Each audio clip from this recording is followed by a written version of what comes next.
Cool. All right, cool deal. So quick introduction, since we always have some new people. So my name is Tom. I started investing in real estate back in like 2016. Had my first house in downtown Riverside. Started kind of scaling from there. Learned that buying real estate is a huge asset, and obviously there's very preferential leverage when you're doing owner-occupied financing. So I really kind of got my start there, kind of doing house hacking, renting rooms. Recently did an ADU, and now I'm kind of at where I'm at now. Also big on the financial markets. We're doing that meeting next month, as far as like the stock market, different things like that. I think you should have your money in different buckets, keep it working for you, don't have it idle. So I started this group because I felt that there's good education out there, and there's also really garbage education out there. And so I wanted this to be a good place where you can come and get really good education and good sound advice from people who have done things, know things, and have been there, right? So that's why I started this group. There's a bunch of different meetups out there. I also like the fact of just giving back, right? So I did have some people that have helped me over the years, and I really appreciated that. And so I wanted to kind of create that to where we give back in whatever capacity people need. So with the group, we get a wide range of people, agents, lenders. It doesn't matter, right? We're all here kind of looking to learn different strategies, looking at different things, and also network too. I've got my architect who did my ADU on the line. He's on Zoom right now. So it's a good place to meet people and come together and make connections. So today we got a good treat for you. So Travis and Craig, I actually went to school with Travis at Cal Poly Pomona. So I went there for engineering, and Travis went there for regional planning, which is very kind of definitely in the same field. And so he's been doing development along with his dad, Craig, for quite a while now. And they're going to talk about the projects that they have going on and what they've been doing, and kind of different things that they see in the market as opportunities, trends, things going on. So yeah, I'll go ahead and show a couple more things. I want to start exactly at 7. So a couple of things I like to always show is the 10-year, right? So we're real estate investors here. The 10-year is a very important chart to look at. This is what the debt market is based off of. This is what commercial real estate loans are based off of. This is what mortgage rates are based off of. Okay. So I've had this kind of prediction line for a long time. So you can see I probably drew it back in December. So I think they're ultimately going to come and roll over. It's kind of popped here a little bit. I don't think it's going to pass this 4.2 marker, right? So 4.2% is what the banks get money from the Federal Reserve at. They obviously mark it up and get it to 6.4, 7%. That's how they make their money, with that cushion, with that gap. I don't see a big probability of it going higher than this. It would be pretty crazy to see it like in a whole different region up here, right? So I think that inflation's definitely tampered down quite a bit. If you go look at gas prices, you go look at food prices, the bond market, that's what it's trying to do. It's trying to ease inflation.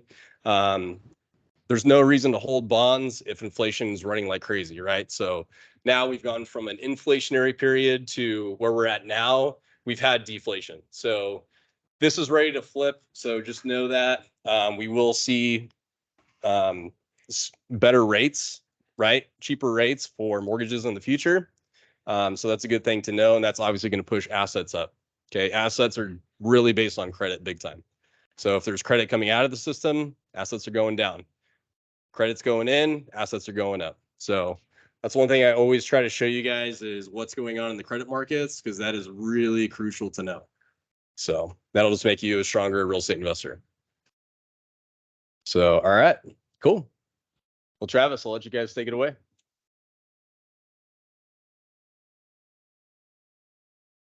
Thank you, Tom. Yeah. And thank you, everyone, for. So the mic is for people on Zoom, so just so they can hear good. Can't see me, but you can hear me. Thank you, everyone, for having me. Appreciate it. Thank you, Tom. Like Tom said, he and I went to school together. I could probably share some fun stories about him, but we'll share that for later. Only for the people that are in person. After hours. Yeah, after hours. Yeah, during the unhappy hour. A little bit about myself. My name's Travis Heaps. I went to school, Cal Poly Pomona, for urban regional planning.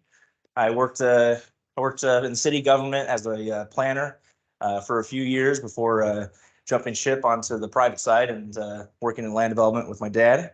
My dad, Craig Heaps, he started two different companies. You got Premium Land Development and West Coast Entitlement. They're pretty much the same. We're both behind both of them. But he's been doing this for about, was it 20 years, 23 years? Yeah, a little over 20 years. And so we have a lot of combined experience in land development. And so I'll turn it over to him. Thank you. I have a cheat sheet here real quick. I forgot we had a meeting today, so Travis wrote it all up for me, so. Yeah, I did not go to Cal Poly Pomona. And I did not study urban regional planning. I learned the business from working for land developers over the years. And you know, I kind of started by just riding around with someone who did land development, learned the business, got into it, and then built the company. Premium Land Development is, we mostly do business in the Inland Empire. Premium Land Development, West Coast Entitlement, we coined because that's when Travis came in. We opened a separate company, brought him as a partner, his sister in as a partner. I had to give the wife a partnership after that. So we're all in. But right now we have West Coast Entitlement does entitlement all over. We have stuff out of state. We have stuff all over different areas. So we have about 60 years combined experience, most of it mine, but Travis handles a lot of the paperwork. I handle a lot of the land acquisition. I handle a lot of the sales portion of it, put the deals together and so forth. We do three different things. One is we purchase land ourselves and put together our own projects. And by projects, I don't mean we're building a house or an ADU. I mean, we're building or designing to be built 80 homes or 200 homes or a shopping center, things of that nature. That's kind of what my real ballpark is.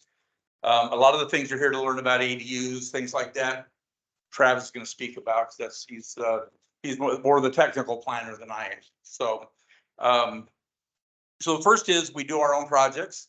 We buy property, we get it entitled, and then we sell it to a developer. We sold to KB Home, Lennar, Far West Industries, a lot of a lot of the companies that build a lot of the homes in Southern California. And then the second way is we have some instances where someone comes to us and wants to do something with their land, but they don't have the capital to be able to do something with their land. And in a situation like that, we will partner up with them. They put in the land, we do the work, and then we split the profit as what, you know, on what's up on the upside based on land value. And the third instance is we're a hired gun. And that's probably about 80% of our business. Someone comes to us with a piece of property and says, I want to build 80 homes, or what do I do with my land? I don't know. My family's owned it for 75 years and we've never done anything. What do we do with it? We're getting a lot of business now in what a lot of people see as a down market, because now is the time to put together projects and get them ready for the next upcoming cycle. And I've learned that by being in the business 22 years, that, you know, I saw everything fall apart 06, 07, you know, much worse than now, but fall apart. And then 5-6 years later, if you've gotten your projects ready and have them ready, everybody's scrambling to buy your projects and your value has gone way up in value.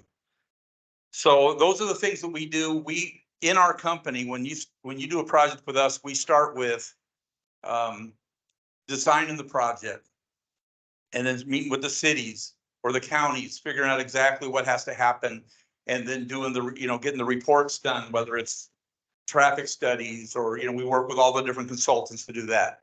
And we get it to the point where we appear at planning commission and or city council, county supervisors, get a project approved and then hand it off to you. Now, there are cases where we will get the entitlement, the approval of the project, and then we'll go to the next phase. And the next phase is doing improvement plans, like the water, the sewer, the storm drain, the roads, how everything hooks up together to get it ready for construction. And then in certain cases, we've actually gone past that as well. We've gone into the construction phase for our clients as well. The main thing that we offer is, and what it talks about on the initial sheet is, well, I can show you right here. As an example, here's a piece of property that we bought for $650,000. It was just a raw piece. It had a home on it that we demolished. We did the entitlements and the improvement plans, which cost about $300,000-$400,000 to get the value up to 2.25. We then graded it, which cost us another $300,000, and we sold it for $4.6 million. And that was off just a vacant piece of land, and we got it entitled for 70 homes, 70 houses. So we basically took it from 650, invested another 700,000, and got it up to 4.6 million in value. So quick question. What was the timeline from So on that one? entitlement is 6 or 7 months. The improvement plans is usually another 5 to 6 months. And then if they wanted to grade it, which they did in this case, it was about 90 to 120 days to grade it. Now, the current builder on this property is Far West Industries right here out of Newport Beach on Birch, and they are building 70 homes there and are currently selling homes and doing quite well with it. So in Orange County? This is in Yucaipa. This one is. Okay. And this one is in Yucaipa as well. This one was when I'm going to bring you back to one when land values were really good. And this is in 2006. This was an old egg ranch. You can see the old egg hutches here and so forth. And we bought it for 2.4 million, tore everything down. We got it entitled and sold it to KB Home for 10.7 million. And then from there, they built out a $40-50 million project. So just to give you an idea what can happen with raw land. It's important because, a lot of times I'll go and have a conversation with a real estate company, and we'll come in, we'll buy lunch, we'll, have the same kind of conversation. We've got a slideshow we normally bring, but, I tell them, if you have someone who has land that is sat on the land, convince them to do something for it, because, you can sit on land and watch the value increase a little at a time, or you can do something about it and watch your value go up 4 times, 5 times, 6 times, or in a case like this one here, quite a bit. It went up just 400%, 450% just by the entitlements. To get to this stage here, to get the entitlement done, was $250,000 to get there. So, and in a case like this, for those of you that are agents, on both these properties, I put them in escrow and didn't close escrow for 12 months. I released a little bit of money, a little bit of due diligence money, a little earnest money, and then got in a position where when it was entitled, when I had created the value, that's when we closed the escrow. Because like in this case, we closed the escrow with KB's money. We didn't close it with our own. We maybe spent the 250 to get it entitled, and maybe about 50,000 in releases over I think it was about a 14-month period there when we got everything done and completed. And again, we did it with their money. So that's a certain benefit. So Craig, quick question, not to stop you, but Go ahead. So when there are certain situations where, and I'm sure this happened, like, wait, how is the plan checker or planner going to interpret this for highest and best use? Have you ever been in those situations where you're like, okay, I'm going to tie it up in a non-committal situation like this because I'm a little worried about the highest and best Every day. So let's say you have a piece of land and I come in and you have 10 acres and I believe I can do, maybe it's zoned for 40 homes, but I think I can do 80. So I come in and I go to you and say, look, I want to buy your land. Maybe I pay you a little more than it's worth. I'm going to make more money on the land anyway. So it doesn't matter if you pay a little bit over what it's worth to get it under contract, but I want a 90-day due diligence period. I want 90 days to make sure there's a project. I'll put 10, 20, 30, 50,000 into escrow, but I'm not getting that money is to hold the property for that 90 days. And at the end of 90 days, if I see that there is a a real deal there that makes sense, that pencils out where I can get those 80 or 100 homes or however many I want to build, then I release that money. And I go hard, and then I've got, and usually I'll have built in, maybe every 90 days, I'll have an extension payment or a release payment built into it to get the deal done. So if I get into month 2 and the city's saying, no, we're not going to do it, we don't want it, you know, and I don't just meet with the planner, I meet with the councilman, I meet with the planning, people that are on the planning commission.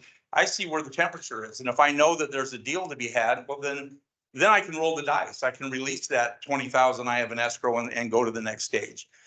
If I have to walk away from it eventually, I do, but then for every one of those you end up with one of these, you know? So a lot of people that come to us will come in with a piece of land like this, let's say, and they'll spend, depending if they just want the entitlement or they want the improvement plans, they'll spend anywhere from $150,000 to $350,000 with us to do the work for them. But then it's their project. They can sell it. They can take their 10 acres of land that maybe was worth $500,000 Inland Empire prices, not Orange County, but is worth, you know, that amount. And they can then, once we're done, they may have spent $300,000 with us, but their $500,000 piece of property now may be worth $3 million. Go ahead. Oh, you look like you had another one. Go ahead. What is grading? Grading? Yeah. So here you've got just raw land. You need to demo whatever on there and clean it up. And once we get all the plans done and all the improvement plans done as well, then there's a grading plan. So each one of these ends up being a lot. In this case, this is moving the dirt around where they create the pads. In this case, these are like, there's alleys in the back. This is kind of like, I guess it's, what is it, Turtle Ridge out here, Turtle Rock in Irvine, Turtle Rock. This is like Turtle Rock, this product right here, where you've got the walkway that walks between the units, and you've got maybe 3 units on each side. And on the back side, you have a 24-foot driveway that services the garage. This was designed off that project basis. You can see here, this is the grading, and then this is the project. Pool in the middle. You have the bigger houses along the outside, and you have the smaller homes like Turtle Rock in the middle there. So this project was built in 06, 07, you know, when the market was taking a beating, and it was built then. And to this date, if you drive through there, it's very rare that you'll see a for sale sign on one of those houses. And this is a situation where, to take Yucaipa as an example, and for those of you that don't know, Yucaipa is out near Redlands, past San Bernardino, kind of on your way to Palm Springs if you're going out to 10. It's right there. It's on the left-hand side of the freeway as you're going out. A lot of these people that live here work in Orange County, you know, because they bought the same house here for $400,000 or $500,000 that was costing them $1.6 million in Irvine. And so they come out here, they have the same size yard.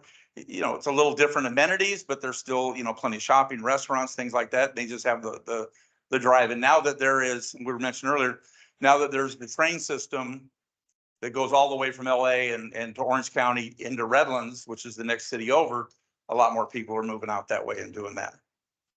So I'm going to turn it over to Travis to talk about things you want to hear, like SB9 and like I heard you talking about ADUs, things like that. And then we'll come back to wrap it up. And if you guys have questions, we'll be more than happy to answer.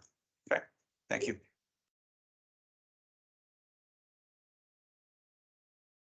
So in 2019, the state of California, it proclaimed a housing crisis. And since then, there has been a number of laws that have been passed, all intended to facilitate development and to provide assurances for developers that are looking to develop a property. You know, it can take a pretty large investment to take a project from just raw land to getting it entitled. Prior to 2019, it was up to the discretion of, you know, whoever's voting on the project, whether it be the planning commission or the city council. So one of those laws that they came out with is called the Housing Accountability Act, right? Which essentially is, if your projects, if it's specifically housing, If it meets all of the codes and requirements, does it meet the setbacks, it's the right number of units, they cannot deny the project. So a lot of these laws essentially kind of tie the city's hands in whether or not they can approve or disapprove a project. Unless a housing project is going to cause a matter of public health and safety, they cannot deny the project. Another example of them trying to facilitate development is the density bonus law. Now if you add some affordability in your project, let's say you have 100 homes and you make 10% of them as affordable. Well, now they'll let you increase your density by 20%. So now you're looking at 120 homes, instead of just 100. In addition to that, they also offer concessions. So let's say that you can't meet the setbacks. It's just the property is too small in order to make the project work.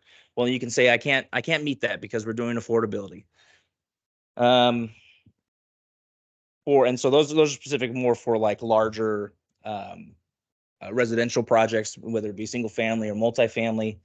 For on the commercial side, there's recent laws that just came out in July. It's AB 2011 and SB6.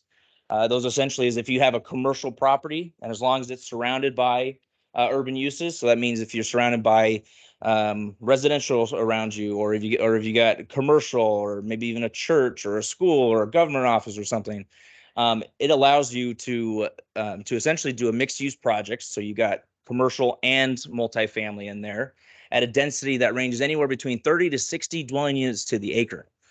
So they're which is pretty significant.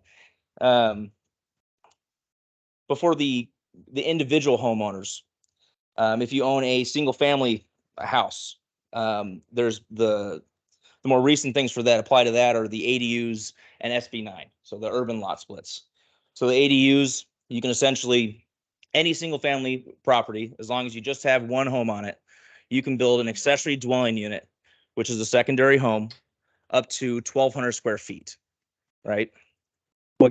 Where things start to get more beneficial is when you make it just a little bit smaller. So 750 square feet is kind of the magic number for an accessory dwelling unit, because if you stay at 750 square feet, they can't. The only standards that they can apply to your projects are setbacks, and you got to still have 4 feet from each side. But that's typically not something that 4 feet is not that big of a deal. And 750 square feet is also the threshold for fees. So anytime that you, for development impact fees. So anytime that you build a new home in a city, in order to assess the impact that new household is going to have on all the facilities for like the roads, the parks that we use, all the public facilities, they assess a development impact fee. So it's kind of a lump sum payment that could be really expensive depending on which city that you're in. You're looking at anywhere between $50,000 to $70,000, just as a fee to build your home. But as an ADU, if you go 750 square feet or less, you don't have to worry about all the standards. They can't deny the projects, and you don't have to pay any fees. So ADUs have become really popular for the individual homeowner because it really gives you an opportunity that wasn't there before. It used to be that you could only have, let's say if you had a single home and a single family zoned property, you can only have one home on that one lot. You weren't able to add another unit. You could do a guest house, but you weren't able to rent it out. Now with the ADUs, it's a fully rentable unit at a much lower cost than what would typically be there. In addition to just ADUs, you can also do junior ADUs. So that one is a little bit more nuanced. You would have to live on the property. It has to be owner occupied if you wanted to build a junior ADU. And the maximum square footage on a junior ADU is 500 square feet. So a little bit smaller, but it'd still fall under the threshold of no fees. So essentially, if you're living on this property, you can add 2 homes at a pretty minimal cost. You're looking at just building permits and getting some plans prepared and then submitting for building permits and getting it constructed. So Travis,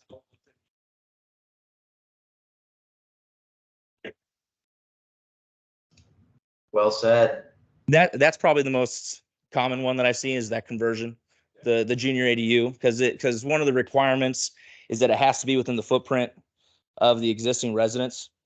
you know, each city is going to have their own different requirements, but the kind of the bare minimum is that it's supposed to be within the footprint of the home. Some cities could say that it could be, you know, separate from that, but the way the law is that it needs to be within the footprint. So the most common thing you'll see is those garage conversions, you know, and typically for the junior ADUs. So as for an ADU, you have to have the full living amenities. You have to have the kitchen component with it. It needs to have its own separate entrance, basically just separated from the other section of the house. You can have it within the same house. You just need to maybe just keep it separated. And as long as you have the other amenities, like I said, the kitchen, its own restroom, it can be rented out. For a junior ADU, you don't need the full kitchen. You know, each city had kind of their own requirements that they've adopted. But in a lot of places, you know, a kitchenette, you know, maybe a bar sink with a, you know, an area for a stove or something. You know, there's so it's much more minimal in order to do a JADU. I don't come across the junior ADUs as much because usually the people that are approaching me to get approved for an ADU, usually they're doing it as an investment property rather than just trying to increase value.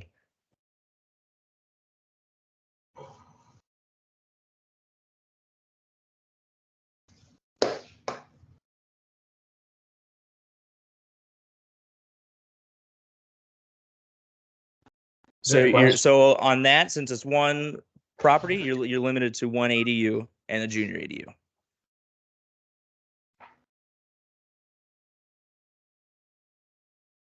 Correct. And if you're doing the junior ADU, you're gonna have to live there. Yeah.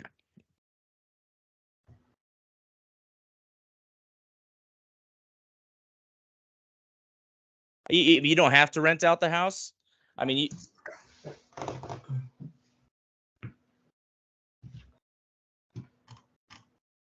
he doesn't. So owner occupied on the property. So he can live in any one of those homes. You can rent out the other two units. So one of them you need to live in, and then the other two you can rent it out. I mean, you could play around with the city and get your name in the utilities, and you know it's kind of hard for them to prove whether or not you live there, but that's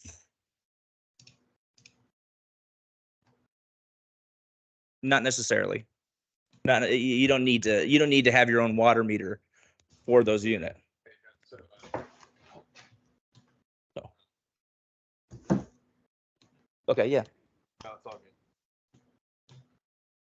The last question, do we have to add a water meter for each of those units, either a junior ADU, an ADU, or the single family? The answer is no. It typically is just 1 meter for the overall. Some cities, I mean, you're going to have to talk to it's up to the water department, but typically it's just one. They don't make you separate it. Some people like to get a separate sub meter because it makes it easier to keep track of, you know, of all the consumption. But for the most part, you could just do one. I'll speak.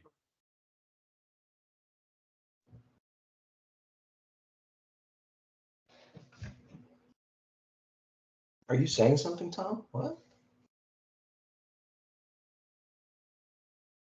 Especially since the ADU are completely electric, it doesn't have any gas, it just has water and the gas is one bill. I'm sorry, the water is one bill. Water is one bill, but separate bill.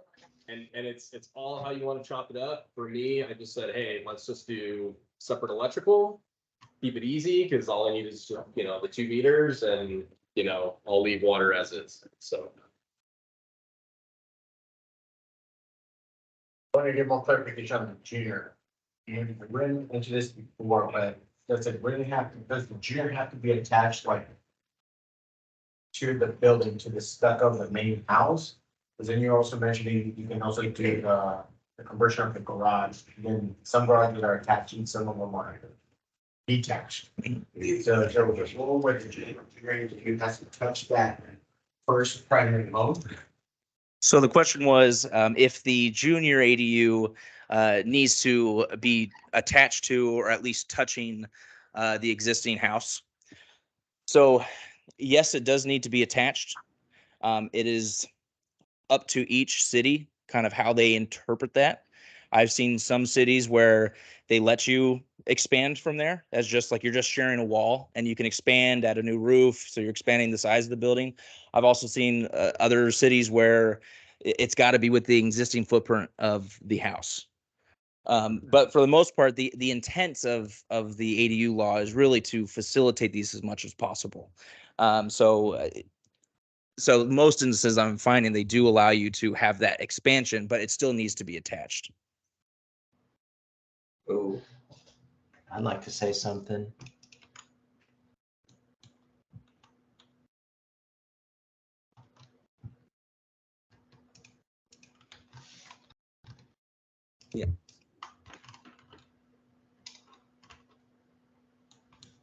And then the question was if there is a limitation on the size of property that you need to have in order to be able to build an ADU or a junior ADU.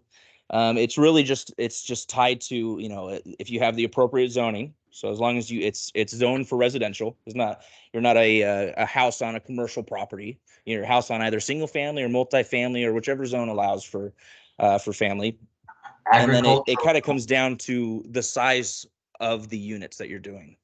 So for an ADU, you can go up to 1,200 square feet, right?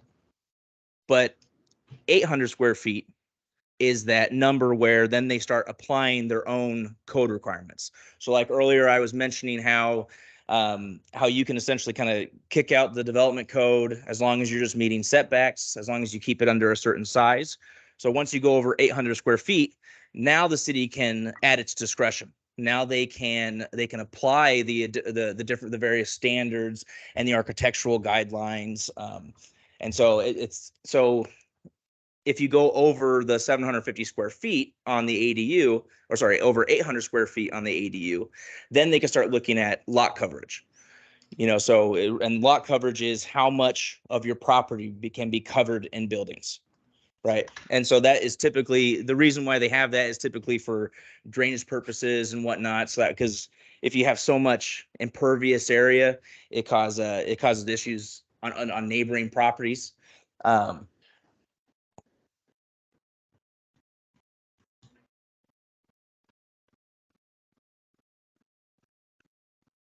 Yes.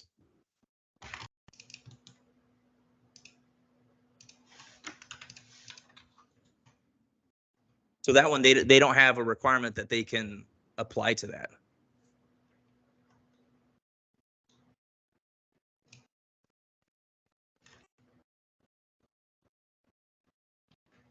Mm-hmm. Yeah. There's now you're looking at, okay, so then the question was if I guess it's still the same question. There's still the minimum setback requirements. So you're looking at 4 feet from the side and rear property lines. There's a little bit larger of a setback from the front property line, I believe. I don't know it off the top of my head. So that's more of a building code requirements. So that's more for the life and safety. So it's typically 5 feet. Usually you have about 5 feet. Yes, exactly. You know, and this is intended, I mean, to cover the whole state. So I mean, you have areas where it's suburban and you have the large lots with large setbacks, or you have LA where everything is crammed in and they don't have much area, so then they go up, or where the lots are going to be maximized. Mm-hmm.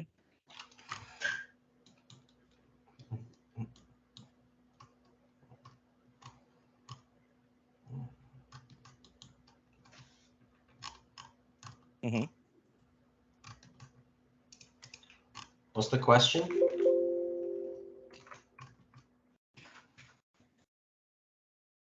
Mm-hmm. What's, just real quick, we'll let Travis continue after this, but what's the lot size? I don't have a specific one, but Okay, you're certain. it is 6,000 to 7,000 square Yeah. feet, or sometimes 8. And I don't know It was. Yeah, and and like, you know, if you got a pie shaped lot, Yeah. so if you got a huge front yard, but a tiny backyard, it Yeah. looks like great. I Right. mean, you know, you want like somewhat of a little bit of depth to Yeah. the, you know, backyard. Yes. So yeah, not every lot is perfect. Right. I would say general rule of thumb, Yeah. somewhere around 7,000 is something good to look for. 6,500, I mean. Without the house being right in the middle, right? Right, yeah. So, it always depends. There's minimum setbacks. I think Whittier does like 5 foot, whereas Santa Ana My City does 10 foot if you're doing a detached ADU, right? So some have the 5, some do 10. From the main house to the detached ADU, setbacks are 4, unless you have power poles. If you have power poles, there's, you know, Edison easement. Whittier is 10. There. Go ahead, Craig. Whittier is 10 from a garage. I found out the hard way 2 days ago. You're saying it's 10 feet of separation from the garage to the house? To the ADU. Okay. Yeah, so if you're going to detach it. Yeah, a detached ADU setback from a detached garage in Whittier, they do 10. Yeah. Unless they're impeding upon your by right. Unless your yard is just so happens to be small enough that you can't reasonably do an ADU without overreaching that 10-foot setback. And so to that sentiment, you know, there's the bare minimum requirements from state law. And then on top of that, each city has their own ordinance that they've adopted. So it's all going to be a little bit unique to each city. They all have their own flavor. But I gave you my card. If you want to afterwards, you can shoot me an email with with that property. Perfect. Yep, absolutely. Absolutely. Yeah, my door's open. When I worked for the city, that's what I did. I worked in the planning department. So if you had questions about, you know, can I build this ADU or what can I do with my property? You know, that's what I was doing all day. So I feel free to, and that goes for all of you guys have any, you know, properties you guys are looking at, and you guys just want to get some input, you know, by all means, feel free to reach out. So in addition to ADUs, and so another law that's come out is SB9, and so it's similar to ADUs, but it's different. Essentially, this allows you to take a single family property or a residentially zoned property, and it allows you to subdivide it in 2 and to put 2 houses on each. And it's a matter of right. It's not something that they can deny. It's something they absolutely have to approve as long as you meet, you know, their kind of bare minimum requirements. So they're allowed to, in doing a project like that, they are allowed to apply their standards, you know, of lot coverage and setbacks and whatnot, but they cannot deny a project that would keep you from being able to subdivide the property with 2 homes on it. So basically, if they're saying you can only have, you know, 40% lot coverage, right? But you're going to be at 60% because of the size of the homes. Well, because that 60% would limit you from being able to build those homes, they cannot apply that standard. So it kind of it ties their hands a little bit on what they can and cannot deny, essentially. You know, you don't need to. So if you wanted to, let's say you don't want to subdivide the property, you can by right build a second home on there. The additional 2 units only comes when you subdivide the property. Now, I haven't seen too many people go forward with the SB9 because the ADU and the benefits that you're getting, you know, just from costs and, you know, just keeping it under 750 square feet is significant enough that, you know, people haven't really dove into that. Can I ask a question from the Zoom?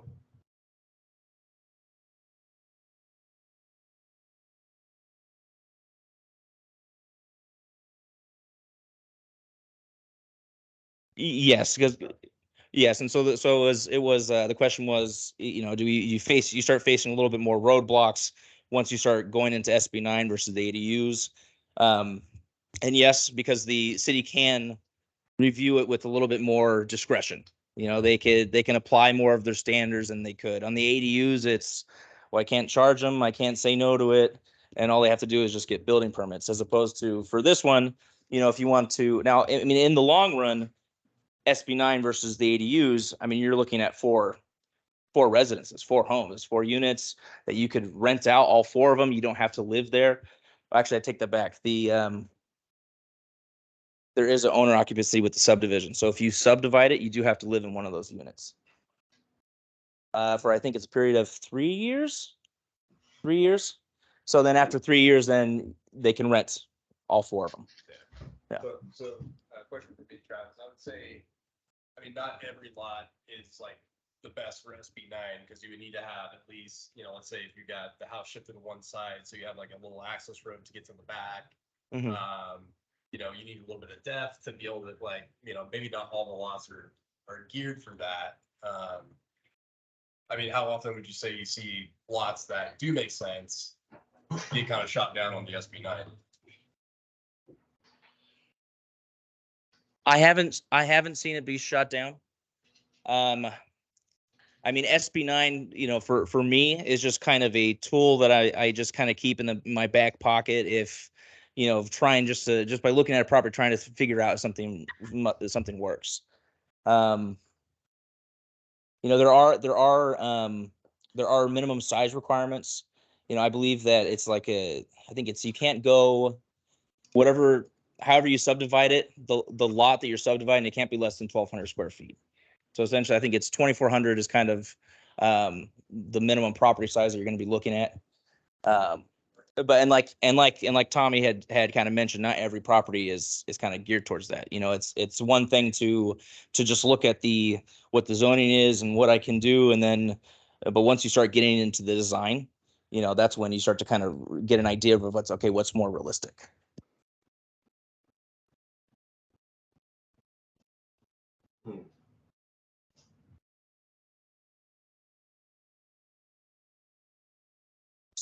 So the question is why not just do multiple ADUs on each of those lots? So they're separate laws, the ADU and the SB9, and you can only do one or the other.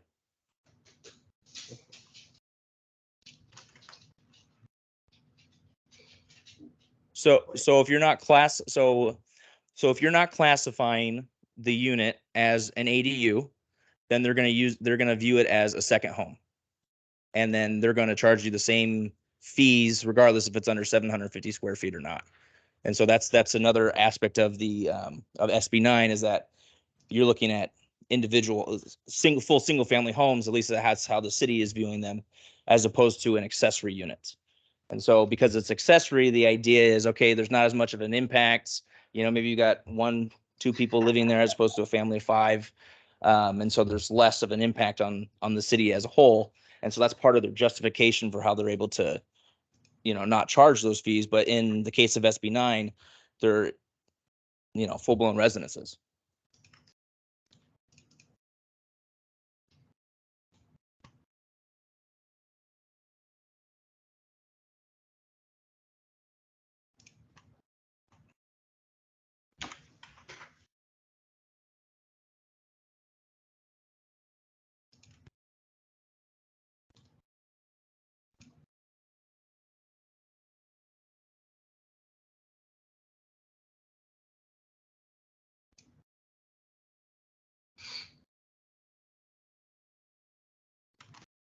So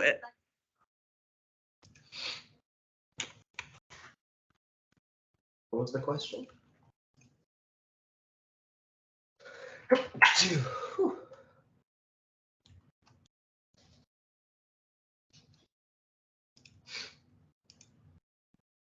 So the question is kind of, are there less roadblocks with ADUs? But are you and also talking about the ability to sell the property itself. So as an ADU, it's all on one lot. So if you were to sell it, you have to sell the whole property. So you're selling the single family residence and the ADU. And the ADU, the approval for the ADU, it carries with the land. So whoever buys it, they are allowed to continue that ADU. For the SB9, you would have to sell each individual lot. So if you have 2 houses on each lot, you're selling the 2 homes. You wouldn't be able to further subdivide it because then you're looking at a condominium and it's different. You also have to have the house paid off. Quick.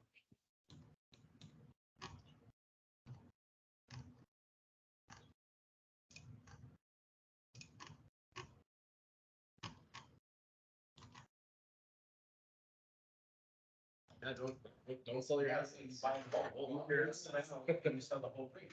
Right. Sell the whole thing. Sell it. But I think there's more money to be made if we can sell it separately, because selling three separate small homes versus one home with an ADU is, that's what I think.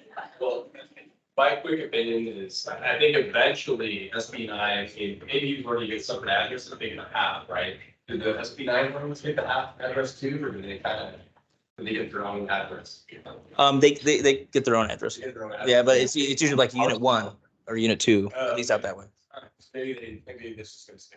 I felt like the SB9 could become like its own, like, separate, like, EPN number potentially. It could be. The SB9, it has potential. I mean, it's anytime you have a law that basically gives you a by right project where you can increase value on your property without the city being able to say no. I mean, there's value there. I just feel like the ADUs have. I mean, it's been out longer than the SB9. SB9 is fairly new. And so ADUs have kind of been a hot topic. And I mean, seemingly every year they're coming out with new legislation that is just removing more and more red tape, and I wouldn't be surprised to see them beef up SB9 even a little bit further. What happened to the value of? The question was, what happens to the value of the lots through SB9? Yeah, I mean, you're going from an individual home, a single family home, to where now you have 2 separate lots that can be sold and 4 total units. So depending on how you decide to manage that asset, whether or not whether you rent out the homes or you decide to sell it, I mean, everything that you add on to your property is going to increase the value of it. If you have 2 homes on a lot, it's going to be more than selling it just as a single family home. And same thing if you have a separate lot that you can sell. I mean, you can hold on to one of the lots, and then sell the other lot. So really, it's just kind of each scenario is different. So it's just, what makes sense for you, what makes sense for the property. Yeah, if you sold that. All of it. It's gonna be more.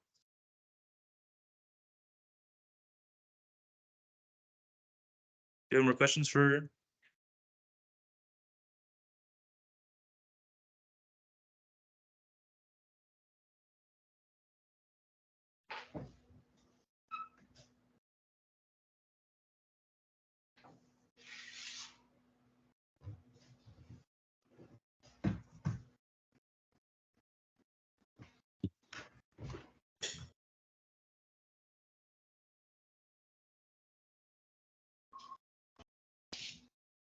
Mm-hmm.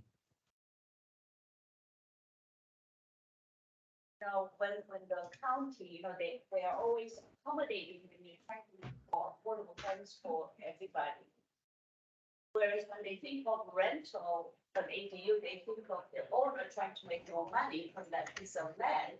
Whereas when you try to subdivide and sell each unit, you're making more affordable homes to lower income families, right? So I was just wondering, what does, encourage more affordable home according to the counties and the cities that are working with you for approval of this phase? Do they consider just the sale of an individual unit, or do they also consider renting of an ADU as doing that service? It's very complicated. Yeah. So the question is kind of just, it's generally how are cities and counties viewing affordability? Do they view rental versus ownership as affordabilities? Are ADUs in consideration for that? So the state, back when I mentioned there's a housing crisis, they've identified that there's so many number of homes that need to be built over this next 8-year period. And so every 8 years it's a housing cycle.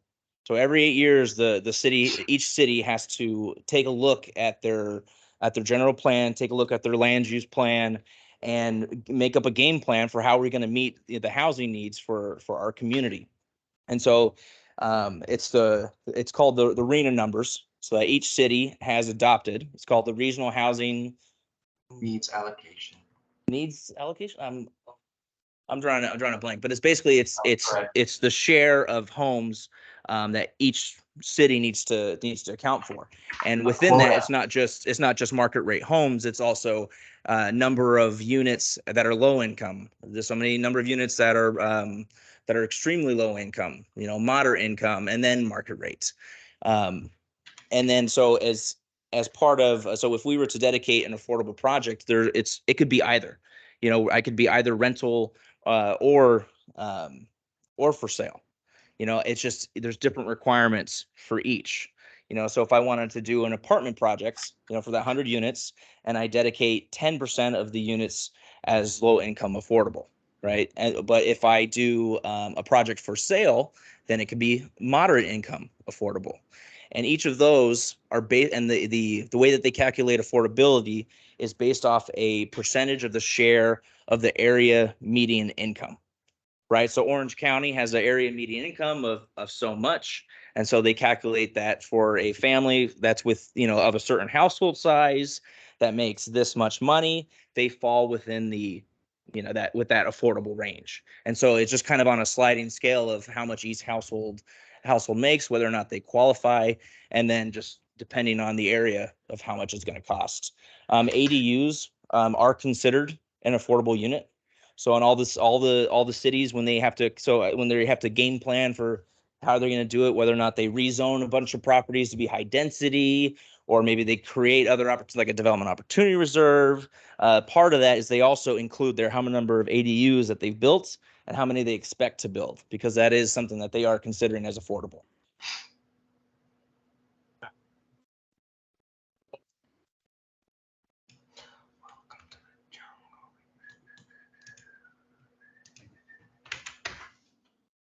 They need to get supply, and ADUs is increasing supply for different people, mostly renters. But that's what it comes down to. They're loosening the building code to increase supply. So, for an example, since we'll be talking about Yucaipa a bunch, Yucaipa has a regional housing need of 2,800 homes. So and we're already in the second year of it. So in the next 6 years, they have to plan for 2,800 homes. Not necessarily just homes, but units. And then within that kind of spectrum of how many number low and whatnot. But and each city is faced with the same dilemma right now. They all have to figure out, how do I build more housing? And then if you look at all the different laws that are coming into place now, they can't even say no to a lot of it. They can't even apply their own discretion. So right now is kind of a good time, especially for housing development. There's some laws that protect some commercial stuff, but housing in particular is there's a lot of stuff that supports it right now, and so.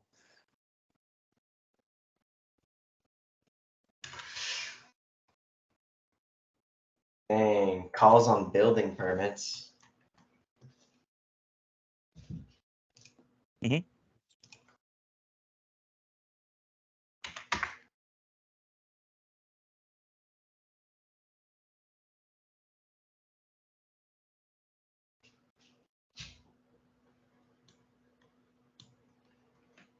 So the question was, how do, in an affordable project, my example was 100 units with 10%. How are those 10% of units that are affordable? How are those handled? Are they the same? Are they the same size of the other units, same rents, whatnot? So the affordable units have to be mixed throughout the community. You can't put a little pocket over there and say that's the affordable wing. It'd be discrimination. And then there is a maximum amount of rent that they could pay if it's for to purchase a home. Then there's a maximum on how much the house can cost. And then if on that note, then there's a period of time of how long that they have to hold on to the home until then they can sell it. And then, so, I mean, they gain whatever equity that they get after holding on to the home for so long. You know, you buy a home that's worth $1 million and you buy it for $450,000. And then after so long,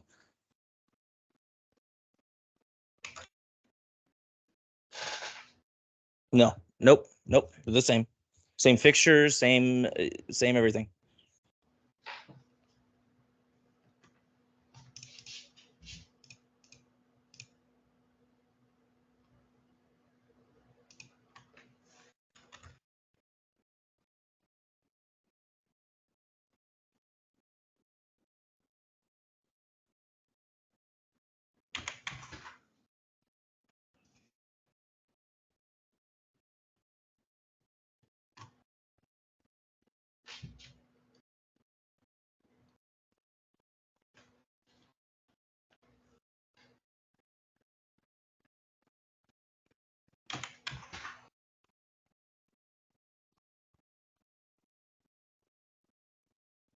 To buy this home.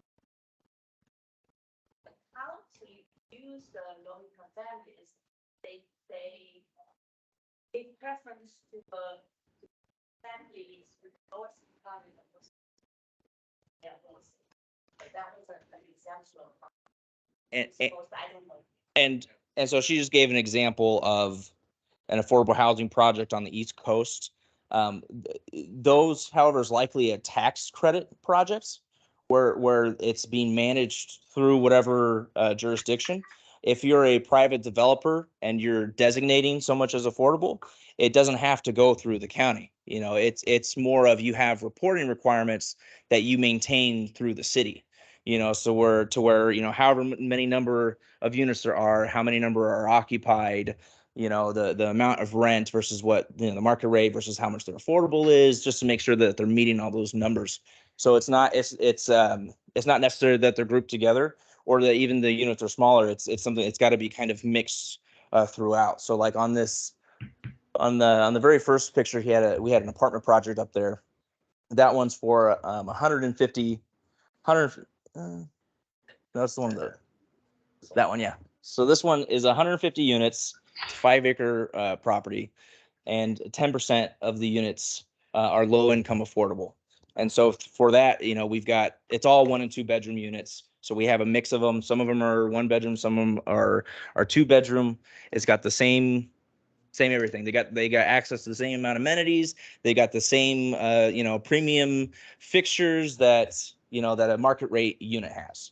You know, it's just as long as they can qualify for the unit based off of their income, you know, then they get that lower rate. Yes. Yeah. On a project like this, I mean, it depends. And so the question was if this is a first come, first served basis. And so I guess there's kind of up to each individual kind of property management, how they, you know, decide to do it. I mean, right now, everything I'm seeing, everything's waitlisted anyway. So it's going to be, for an affordable project, it'll be.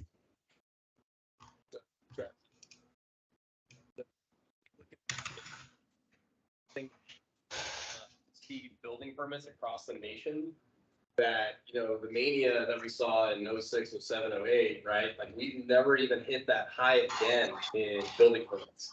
So that just goes to show like how crazy that was back then, of just builders were just going Go. right? Going crazy. So to me, I you know, we're still close to the average, right? But obviously population bigger, you know, housing demand should be increased, especially in metropolitan areas where you've got density. To me, I see this and I think, you know, there's still obviously a big need and big demand. You know, we see it every day, obviously, see rising rents, increasing home properties for, you know, building supply. So just quick, you know, 2 cents. What do you think about that? I mean, on our end, we haven't slowed down. I mean, it's been consistent.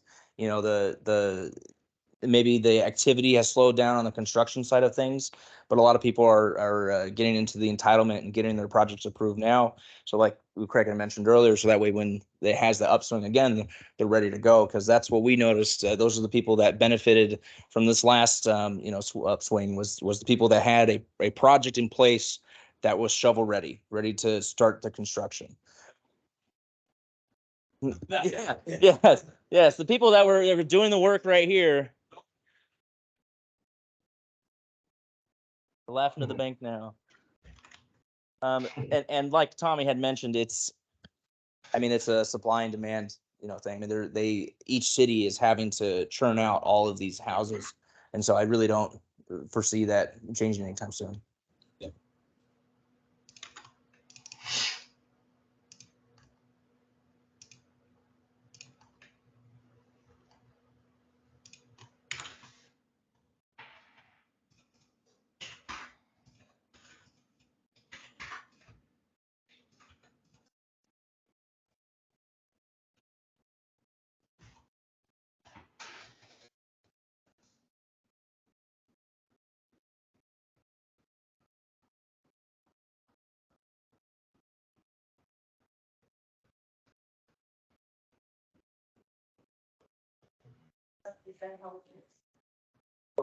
Let me answer that real quick. So, they can hear me. So, I understand what you're saying, but when you entitle a piece of land, like when we're doing the entitlement, we have generally a 3-year entitlement. It's good for 3 years.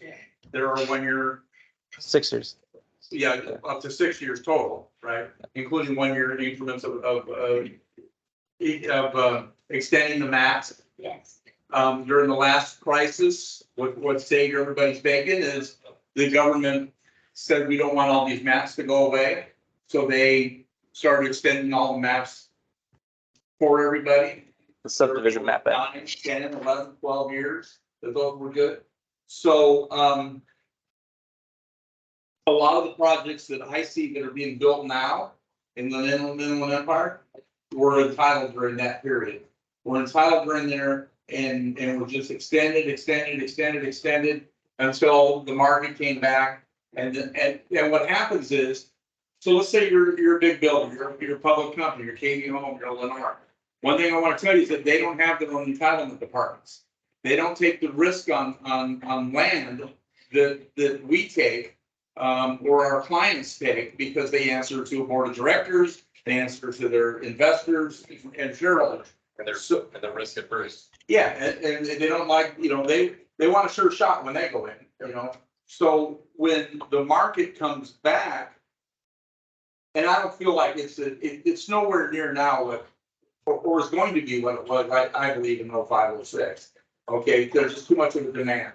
But when it comes back, the first thing they do is they go to the projects that are ready to break ground. The ones you've already gotten, well, first, the ones that broke ground before and are just in flux. Those are the ones they go to first because it's the least amount of work.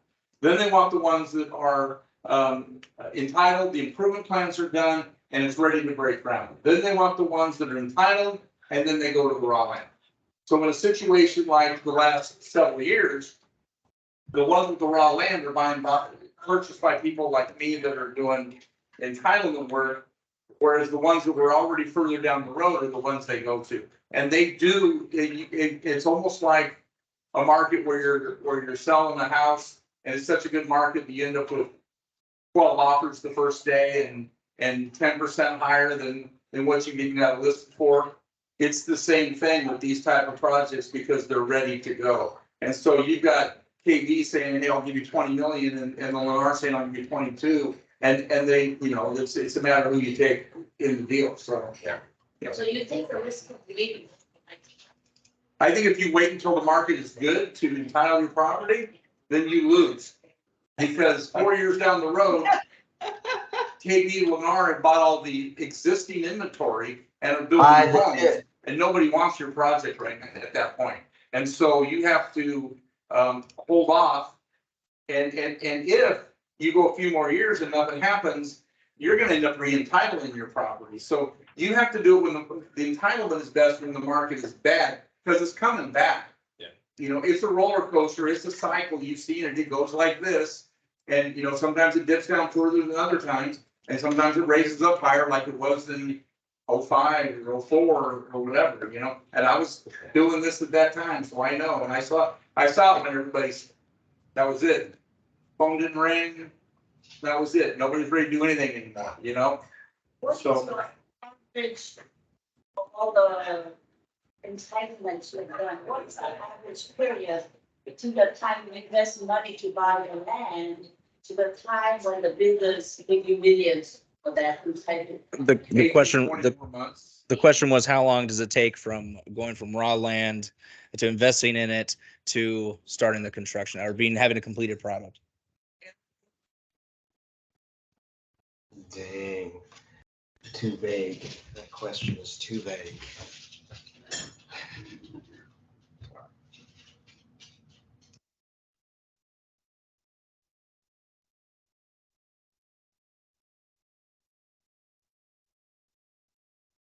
More so than single family, more so than, you know, we just did 52 lots on 52 acres with a vineyard. We just did a project like that, but we also did 172 apartments on 9 acres. You know, and most of our projects right now are either industrial projects, warehouses, because obviously that's a big thing, although that's getting a lot of public heat now. Or the condo projects are the ones that we see that are we're getting done, that are going right into production and being sold. Especially in the Inland Empire where people can buy a house, brand new house, even if it's on a smaller lot for like the ones we looked at earlier for 500 or 550 or somewhere in there. Those things are still first time buyers. They're still buying them out there. They're still moving them, you know, but yeah, it depends. Really, honestly, this is the time where we need to get out and start talking to people about if you know someone with land or you have land or someone is sitting on land, especially residential land, they need to do something with it. They need to, you know, and our benefit is that there's not a lot of people that do what we do on that type of basis, especially since the builders don't do it themselves, you know. We do with a lot of different builders. So this is the time for that. And, you know, it may be you spend $200,000 or $300,000 now with your piece of land and you have to wait 4 years or whatever, but when they're ready for new product, then yeah, you're getting the millions of dollars, you're making the money. And it's not the same market it was now as it was in, I mean, in 02, 03, when we were doing this, I mean, there was like no limit, you know. It's a different thing now because people still value their land highly, but and impact fees are higher and school fees are higher and water and sewer fees are higher and those things. So, you know, we've had to implement things like bonding programs through the state of California and some other things to help the builders make more money and make it easier for them to pay more money for the land. So there's a lot to it. There's a big difference between what I spoke about in the beginning and what he's speaking about now. We're available to work on those smaller things at an ADU and help someone split their land. You know, we have architects and engineers and so forth, and we can make all that happen. But you know, our big thing, you know, where we make our money, our wheelhouse is the projects. And I don't mean it doesn't have to be huge. I mean, we have a 340 acre project right now that we're getting ready to do a specific plan on. They can have, how many units? About 8,000. About 8,000 units. And, you know, but we're gonna do like some mixed use, some houses and a school and a fire station and some other stuff in that 340 acres. So it's gonna be a master plan community basically, but most of what we do is 10 acres, 20 acres, you know, people that have a piece of land that we can do something nice on, put together something nice. Apartment complex with a nice pool, jacuzzi, gymnasium and all that kind of stuff, or a condo project with amenities, or, you know, a lot of those same things you see in Inland Empire now came from Orange County, you know, same type of development, so. All right, guys, so with that, we're gonna break. These guys will be available for a little bit after, of course. We do networking after. Do just want to quickly show, right? I mean, remember, I always love looking at things like zoomed out. Assets go up in a straight line when you draw that straight line, okay? So the booms and busts really freak people out, but if you hold it over a long period of time, you're going up, right? So there's multiple reasons for that. Demand, fiat currency, all kinds of different things. So you do this with the S&P 500, you do this with a lot of different things. Just draw that straight line. If all assets moved in a perfect straight line, no one would ever sell. But because there's booms and busts, they get hyper emotional to either side every single time, right? Both to the upbeat or the downside. Because we all think we can buy low and sell high. Right. But timing is very, very important. That's why it's important to build your asset, build on your, an ADU on your house. Design your vacant land to be something, not just a vacant piece of dirt, I don't know how many people I talk to, I call them up and say, every once in a while I'll make a few cold calls just for that. Usually everybody comes to me, it's all referral. I get called every day, hey, what can you do with this or that? But every once in a while, like the 340 acres, we went to a meeting in the city of Beaumont, he said, what do you want? We're doing a $6.3 million Calvary Chapel in Beaumont, nice facility, sanctuary in the kids area and all the baptismals and all that kind of stuff. And I said, what do you want? They said, we really need apartments. We need multifamily. So he pulled up the housing element, started looking at, okay, well, who has multifamily property? Found one piece that had 340 acres with 10 acres across the street from it. I got a hold of the guy, he's in Beverly Hills. We drove out, we talked to him. A week later, we went back and signed the contract for the 10-acre piece to do some apartments and so forth. And now we're going together. He's had this land for 20 years. No one's ever called him and said, what do you want to do with that piece of property? So what I will tell you is we help them to make money. In some instances, we're a partner. In some instances, we just charge what we charge. Real estate agents, when I have the meetings with real estate agents, if they bring us business, we make sure that when we if it's their client, when we get their client into a contract or we do the entitlement or whatever, we pay them every step of the way, the real estate agent. Hey, when I get them under contract, I'm gonna cut you a check. And then when we get the project done, we're gonna cut you a check. And if they do the improvement plans, we're gonna cut you a check. I mean, you always have to take care of the people that you do business with and the people that bring you the business. And we have 15 or 20 real estate agents that constantly are bringing us ideas and so forth. But we're always looking to reach out. We've got, like I said, again, I didn't go to Cal Poly like these guys, and I didn't, when my main guy, my second number 2 guy went to Cal Poly, like, and older than me, so many years ago, and all this stuff. But I do know how to make these we do know how to make these projects work and to build them into real capital to the point where they don't just buy, the builders don't just buy the projects from us when we get them done. Sometimes they just bring us the land and hire us to do the work, because they don't do it themselves and they want to get the most value. And what we do is we excel in relationships. So when we go to a city, they know us. We walk into the county, they know us. If there's a problem, we work it out. You figure out how to work out a problem and you move on with it. There's no no's. At the other side of the counter, you can take, because he worked there, they all want to tell you no. You go up there, I want to do this. No. I want to do that. No.